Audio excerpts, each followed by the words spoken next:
Hello Dajia, j'espère que vous allez bien. On se retrouve aujourd'hui pour une nouvelle vidéo concernant la fête de la lune ou aussi appelée la fête de la mi-automne. Alors c'est une fête traditionnelle chinoise, je sais pas trop si c'est une fête qu'on fait aussi en Corée ou au Japon. Je pense oui, mais je suis pas sûre.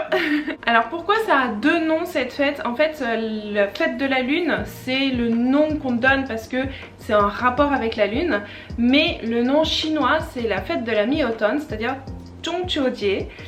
Zhongqiujie en fait ça veut dire mi-automne, fête de la mi-automne. Alors c'est une fête qui a lieu tous les ans, c'est le 15e jour du 8e mois selon le calendrier lunaire. Donc le calendrier lunaire c'est le calendrier traditionnel chinois. Qui est très efficace ma foi. Depuis que je suis en Chine je me suis rendu compte que c'est vraiment, ça marche très bien. Je sais pas comment ils calculent leur truc mais c'est vraiment totalement ça. Cette vidéo je vais la faire en plusieurs parties. Tout d'abord je vais faire une petite partie présentation au niveau de la légende, des mythes, pourquoi cette fête existe. Et ensuite je vais faire une partie où je vais parler un peu de moi, mon ressenti par rapport à cette fête en tant qu'étrangère. Voilà, je vais dire un peu ce que j'en pense. Et troisième partie, je vais goûter des yuebing que j'ai achetés qui sont ici. La boîte est trop mignonne, le petit sachet.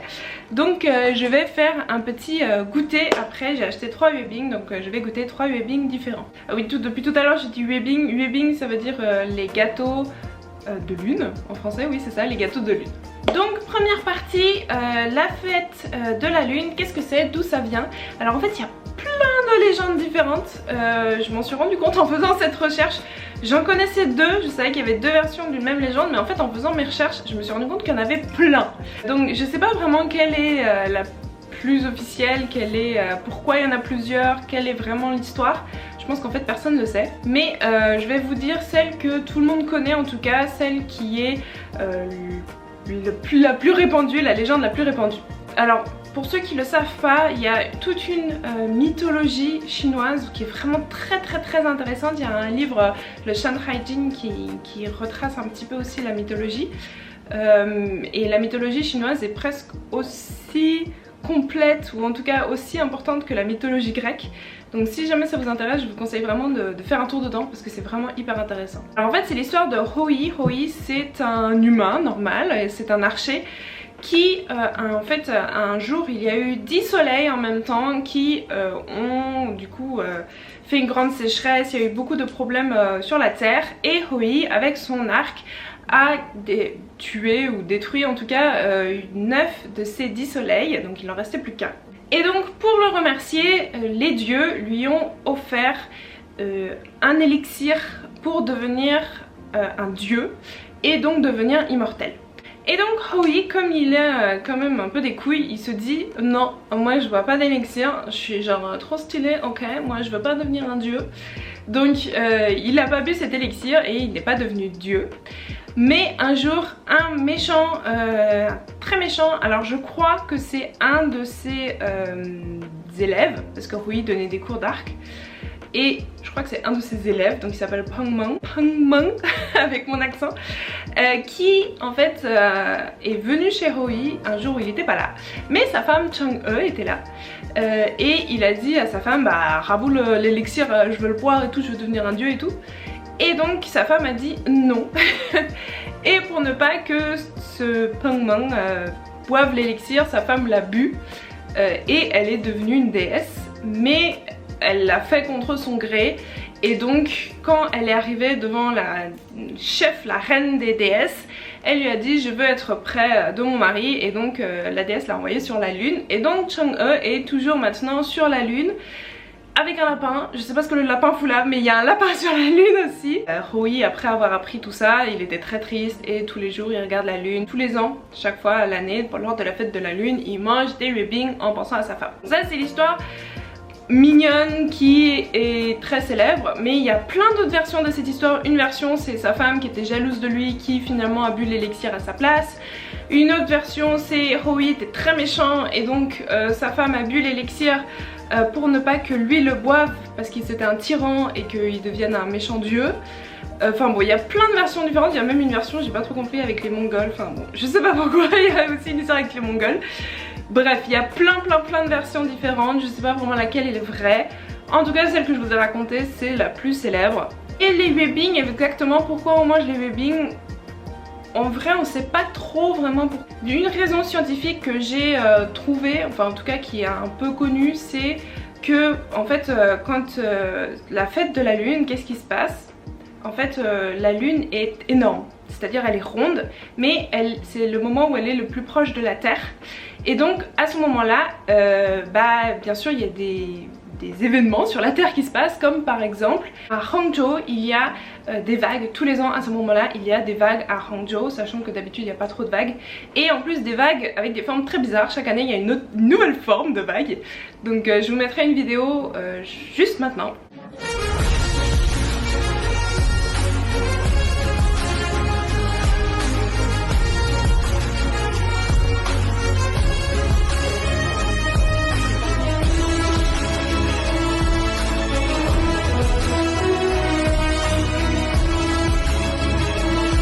Voilà, donc vous avez pu voir dans la vidéo, il y a toujours plein de vagues.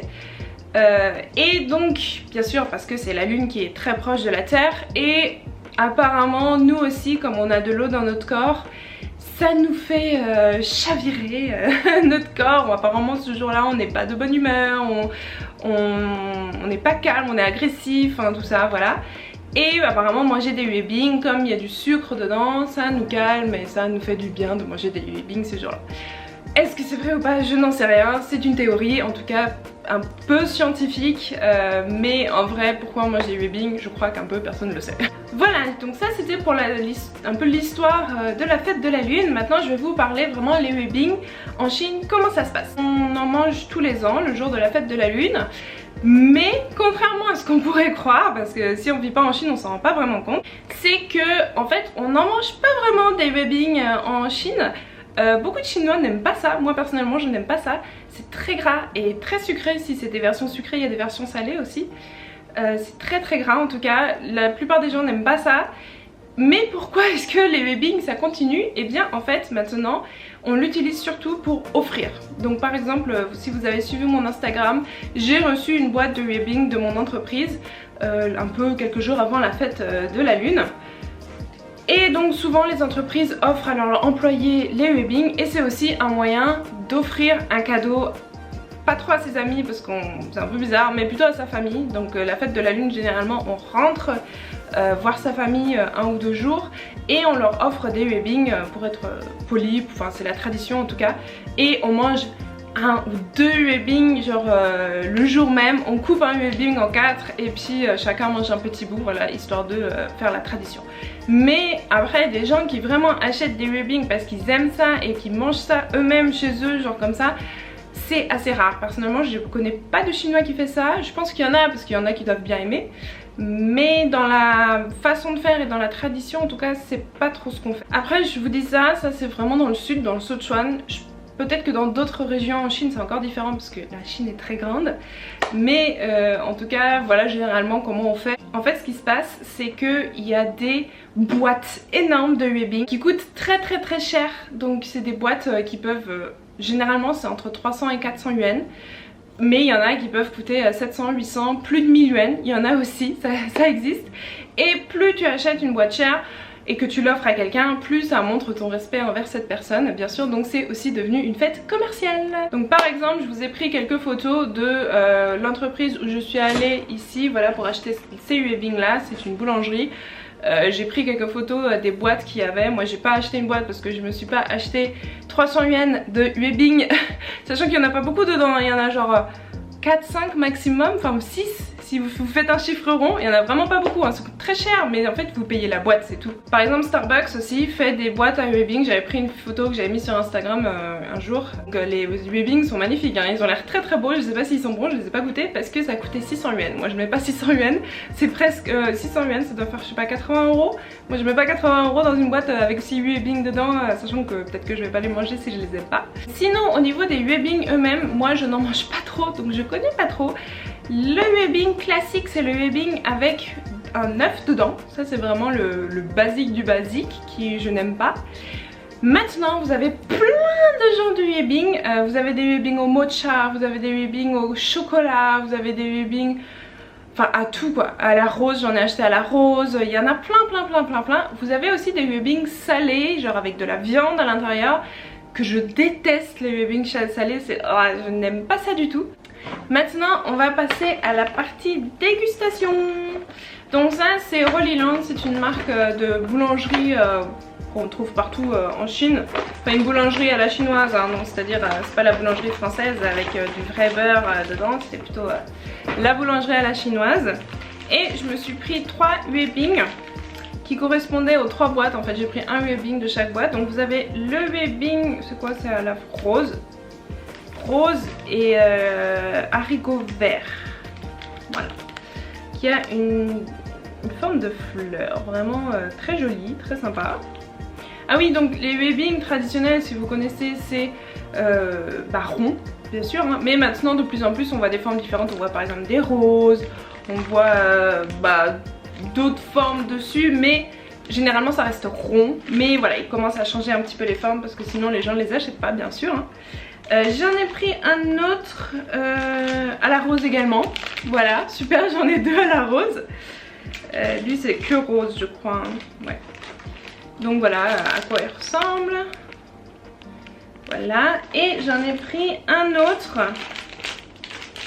J'ai un peu oublié. Ah, lui il y a de l'œuf dedans.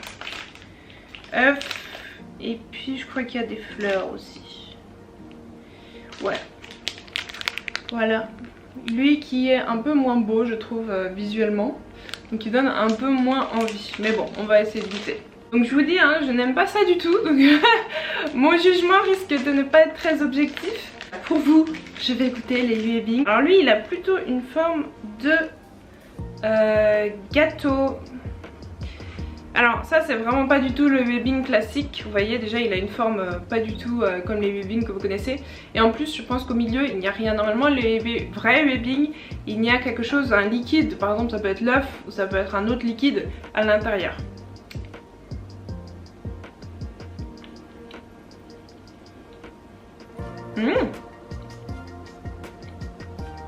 Pas mal. On sent bien le goût de la rose.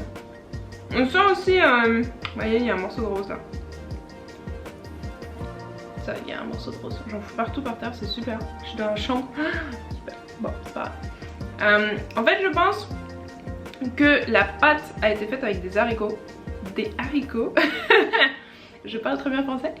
La pâte a été faite avec des haricots, mais les pétales sont roses. Je pense que c'est ça. Alors, pas vraiment le goût du Yuebing. Ça a plutôt le goût de gâteau en fait. Un gâteau sec. J'en fous partout. Je vais devoir passer l'aspirateur après. On va passer à lui, le moche là. Il est vraiment pas beau, hein. Aucun qui n'avait une forme traditionnelle en fait. Ils ont tous maintenant, vous voyez, ils ont tous une forme un peu bizarre.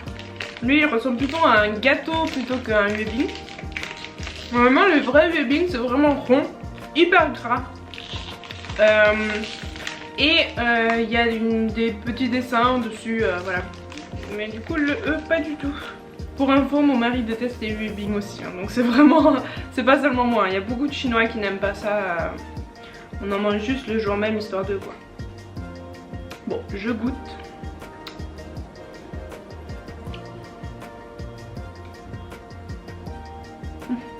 Donc comme vous pouvez voir, voilà, lui il ressemble déjà un peu plus à un Yuebing classique. Il y a quelque chose au milieu. On sent la rose. Et on sent vraiment hyper fort le goût de la rose. Je pense que le thème cette année avec Holy Land ça devait être la rose parce que tout est à la rose. Alors, franchement, je suis agréablement surprise. J'ai choisi Holy Land exprès parce que Holy Land c'est une boulangerie, donc je me suis dit on va peut-être faire des trucs un peu plus gâteaux plutôt que les vrais Yuebing que je n'aime pas du tout. Et comme ça vous permet de vous montrer aussi que on mange autre chose que les vrais Yuebing classiques. Il y a d'autres genres de Yuebing. Et franchement c'est pas mal, j'aime bien. Bon, je goûte donc le dernier qui est à la rose aussi. Je pense que c'est le thème. J'ai pas vraiment fait gaffe quand j'ai pris les gâteaux, j'ai pris comme ça. Et j'avais pas vu que tout était à la rose, c'est dommage, j'aurais su, j'aurais pris d'autres goûts pour voir. Et donc voilà le dernier qui a une rose imprimée dessus. vais goûter. Mais pareil, lui, c'est pas non plus la forme classique du ebbing. Là, c'est pareil, une espèce de pâte feuilletée.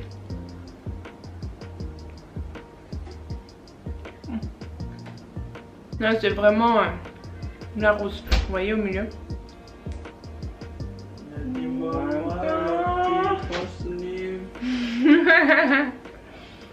Bien, goûte. Tiens, tu veux goûter? C'est à la rose. En fait, tout est à la rose. Ah, très mal. Donc, toi, tu aimes bien? Oh, oh Diego. Oh.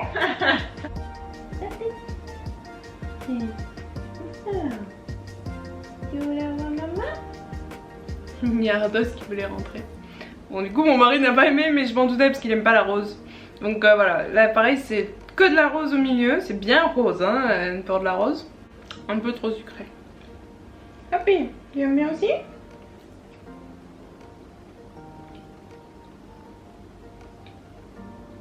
Tu n'aimes pas? Donc voilà, c'est déjà la fin de cette vidéo, j'espère qu'elle vous aura plu. En tout cas, ça me fait vraiment plaisir de vous partager une fête chinoise, parce que c'est vrai qu'on les connaît pas trop.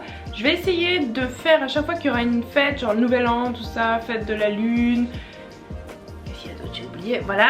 Il y a des fêtes en Chine, je vais essayer de vous faire une vidéo en rapport avec cette fête et vous expliquer un peu pourquoi cette fête existe. Qu'est-ce qu'on mange, qu'est-ce qu'on fait vraiment en Chine, c'est-à-dire pour la fête de la lune, rien du tout. En tout cas, n'hésitez pas à suivre mon Instagram, c'est vraiment là où je poste beaucoup de choses. J'essaye, en tout cas dernièrement surtout, j'essaye de vraiment poster beaucoup de choses. J'espère que ça vous fait plaisir et que vous aimez bien ça. À la prochaine, bye bye. Tati.